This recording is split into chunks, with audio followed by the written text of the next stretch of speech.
K-pop, a global sensation that is now a genre that can top charts like any other. There is almost no country that doesn't have a K-pop community in some form one way or another. But it always wasn't this way. There were times where outside of East and Southeast Asia, it would be hard to find anyone interested in K-pop at all. Of course, in recent times, K-pop has become a well-known genre, looked upon for its unprecedented amount of social media dominance. So how did this happen? The thing is, the answer to this depends on who you ask and their opinions on K-pop as a whole. Most armies would have you believe that BTS were the ones who paved the way for this immense success of K-pop and allowed other groups to do the same. On the other hand is the opinion that the second generation of K-pop groups like Shinee, Girls' Generation, Super Junior 21, tvxq and t-ara were the ones who were truly responsible, and that BTS just took from the groundwork that those groups had laid out to shoot up to global stardom and take the entirety of K-pop with it. As always, this is a debate of much contention. But can a clear answer be reached by putting aside biases and looking at things from a logical and analytical perspective? Well, let's see. First and foremost, we need to begin with what paving the way for K-pop even means. If we take the dictionary definition and apply it to K-pop, then it's clear that we can't give all the credit for paving the way just to one person or group of people.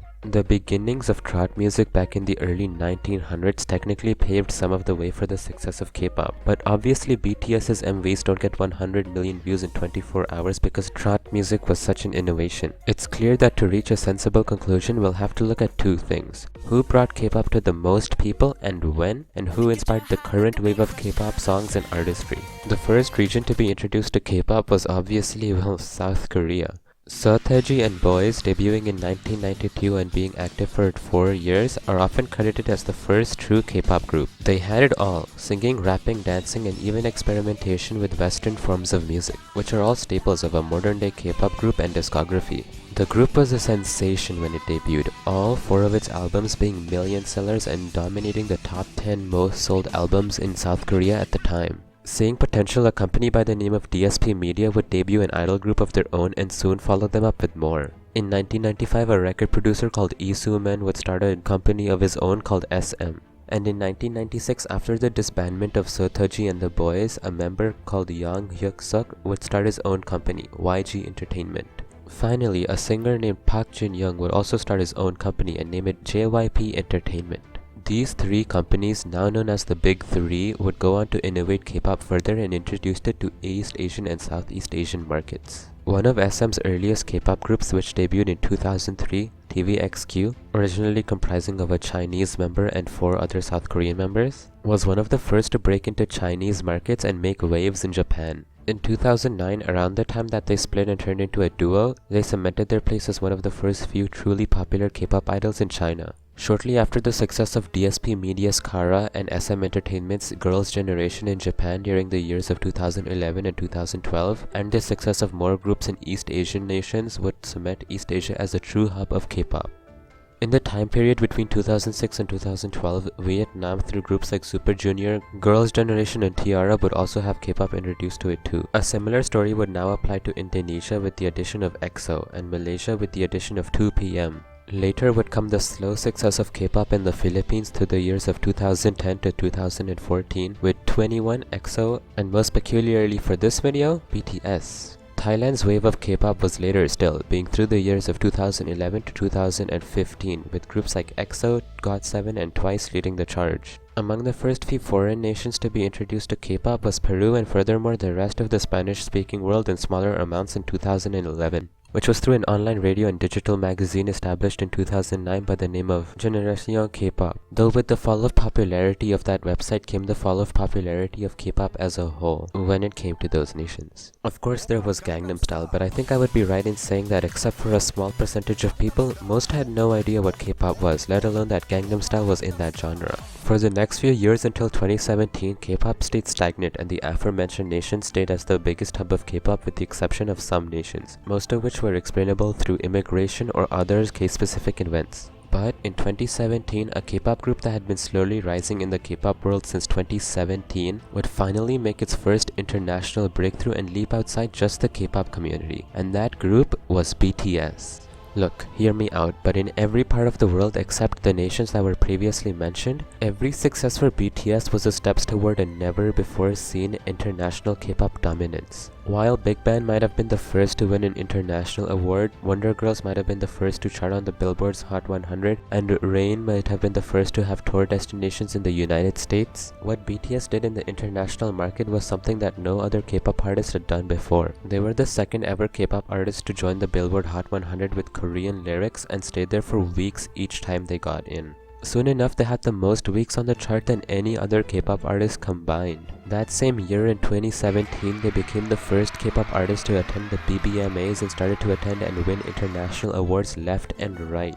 This was all in a manner that would multiply over the following years. Not to mention the music video for DNA, which received an unprecedented response, getting 22 million views in 24 hours, making it the most views garnered by a music video by a K-pop group. Soon after, they released Mic Drop, which became the second most viewed K-pop video in 24 hours behind DNA. This success in view count would only increase until Idol, which, with 45.9 million views in 24 hours, became the most viewed YouTube video in the first 24 hours. Articles started to be released left and right. Their videos started to gain attention like never before. Their fandom attracted hundreds of thousands of new people a week. People started to take interest in this new K-pop band dominating social media, and in what felt like a blink of an eye, BTS was everywhere. It is only natural that with the explosion of BTS, K-pop itself and furthermore the entire Korean wave gained far more traction. In this way, BTS did pave a majority of the way for the success of K-pop internationally. While the success of Hallyu and K-pop groups in general got some attention here and there back in the early 2010s, it was only until the success of BTS in the mid to late 2010s that brought K-pop worldwide. But none of this means that BTS wasn't inspired by others or did it all themselves. Of course, K-hip-hop groups like Epic High and many groups and soloists like Girls' Generation, IU, Shinee, and even groups like seokjin and Boys inspired BTS's music style, career path, and dreams. Not only that, but without those groups, K-pop wouldn't have been big enough in South Korea itself for Big Hit Entertainment to even exist, or let alone be big enough for BTS to debut. In this way, credit would have to go to seokjin and the Boys for beginning modern-day K-pop and the first generation of K-pop for truly cementing the genre's popularity. That includes groups like g.o.d, h.o.t, SES, Shinhwa, and many more. K-pop quickly became a big thing in South Korea, so Taiji with his success managed to change Korean censorship laws and through one song managed to convince runaway kids to come back home to their parents. The advent of other K-pop groups after them saw million-seller albums become more common than ever, in a way that wouldn't happen again until 2017. While second-generation groups further added to the industry's dominance over South Korean music, and though not amassing significant international fan bases, put K-pop on the radar of people internationally. Thus, not only did they keep the flame that was K-pop burning, but they brought many people from outside South Korea into K-pop as well, and inspired and funded the next generation of artists which would soon take their international success and dial it past 11, with BTS being the first to do so. Though the third generation was the first to have its own true musical footing, it wouldn't be possible without the experimentation and success of second generation groups, especially Big Bang. Now in the fourth generation, we're seeing how commonplace it has become for K-pop artists to have millions of monthly listeners, win international awards, and be chased by Western artists for collaborations. Not a day goes by without some group, new or not, to make headlines and achieve things that a few years ago, the top K-pop artists, some of which are now the same ones that are achieving these feats now, could only dream of. So, what can we understand from all of this? Well, first of all, it is obvious that BTS paved the most way when it comes to bringing K-pop to as large an audience as possible. But that does not mean that they did it all by themselves. BTS, when they debuted, were on the shoulders of giants until they became bigger than those they used to stand on. And if it weren't for them, BTS wouldn't even have existed to bring K-pop to this big of an audience. At the end of the day, the respect belongs to not just the first or second generation groups nor BTS, but all the artists that were talented and pioneers of their time. So, did BTS pave the way? Mostly. But did they do it alone? Definitely not. Thank you.